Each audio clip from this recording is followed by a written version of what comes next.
Hey, come in, let's rouse them up. And so they began to rouse the villagers up. Come on, get up. Rouse up. Meanwhile, far away on the other side of the world, things were going well for James and the young lad. The young lad now was growing up.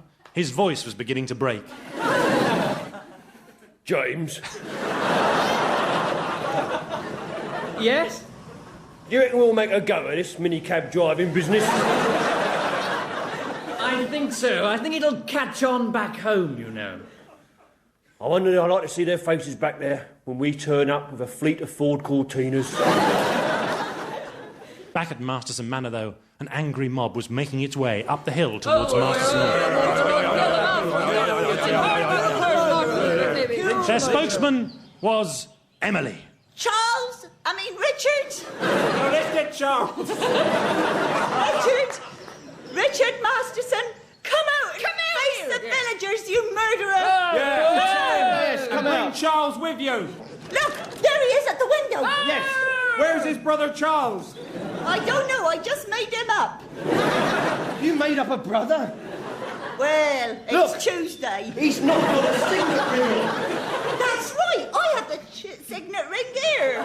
Then that proves it's his signet ring. Richard came down and confronted the angry villagers. Their mutterings were quelled by his aristocratic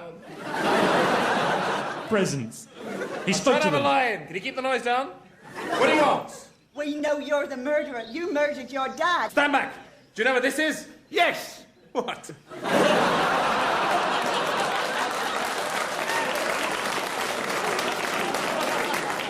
It's a semi-detached house.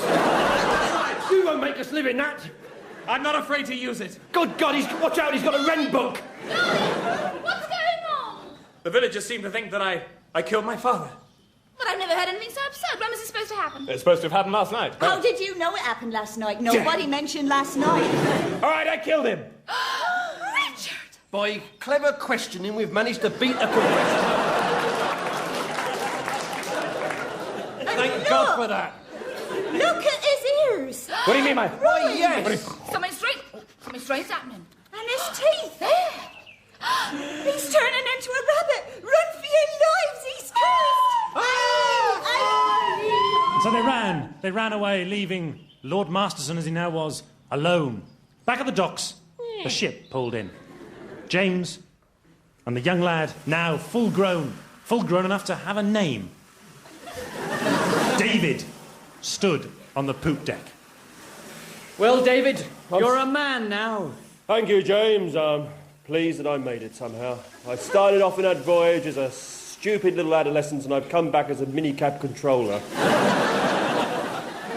I'm proud of you. Are you, James? Yes, thanks for being my companion. That's all right. I've got some unfinished business back here in old Blighty. He called at Emily's house. She was by her father's bedside. He was dying. Why have you got a house by your father's bedside? It's more convenient when he wants cocoa. Who's this bloke, then? I have come from many miles. I used to be the small boy that disappeared many years ago. Oh, yes, I remember you. I think I'm going to die. That's a damn shame. I could have kept that up all night. You're a small slave boy, but you were so little when I you know, left. I've grown. Feel that. Whoa. That's a big arm. They looked deep into each other's eyes. And Emily knew that this was it. All her dalliances with Lord Masterson were nothing Emily. compared with this handsome, David. travelled man. Marry me and make me the happiest minicab controller this side of London. I will. Love me, kiss me, and promise me you'll never take your teeth out. Can be fun sometimes.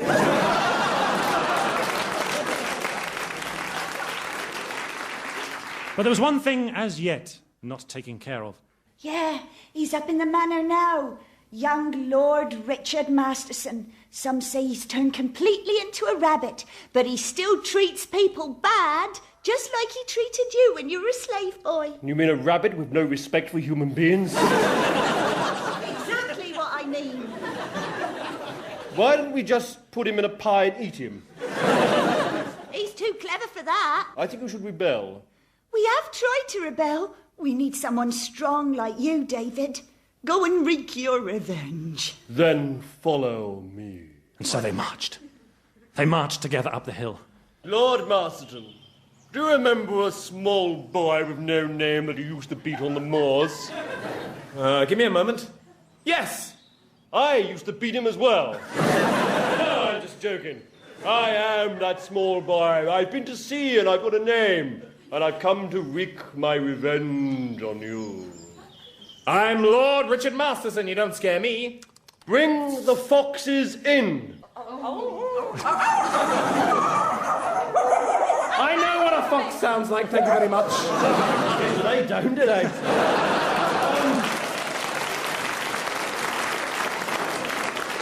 There was fear in Richard's eyes. He saw the foxes, and he turned, and he ran, his little bunny legs taking him as fast as he could. And the foxes ran after them, ran and ran and ran, and chased him till he was well beyond the reach of Masterson land. David stood with Emily at the gates of Masterson Hall.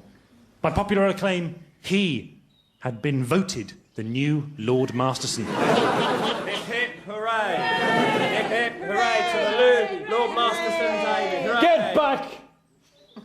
You were once my friends, but not anymore. I'm the new lord of the manor. Take your teeth out. But what about your friend James? Can he stay at the manor with us? No. Oh, all right then.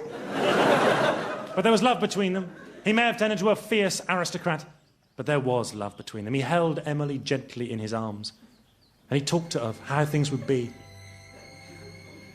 In the 19th century, I think there'll be turmoil in Europe.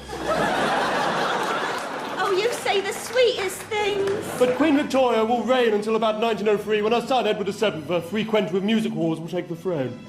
You're so clever. In 1953, Stanley Matthews will at last win an FA Cup medal. But as he talked, he heard a voice. Several voices which echoed across the valley.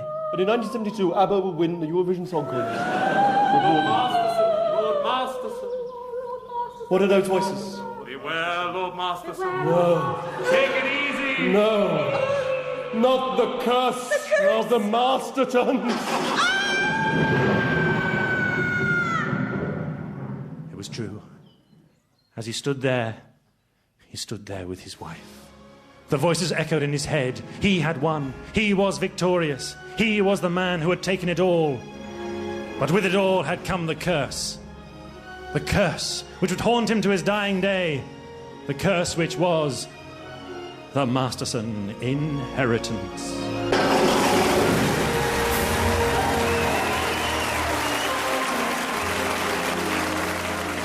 In The Masterson Inheritance, you heard Josie Lawrance, Phelim Mcdermott, Paul Merton, Caroline Quentin, Lee Simpson and Jim Sweeney.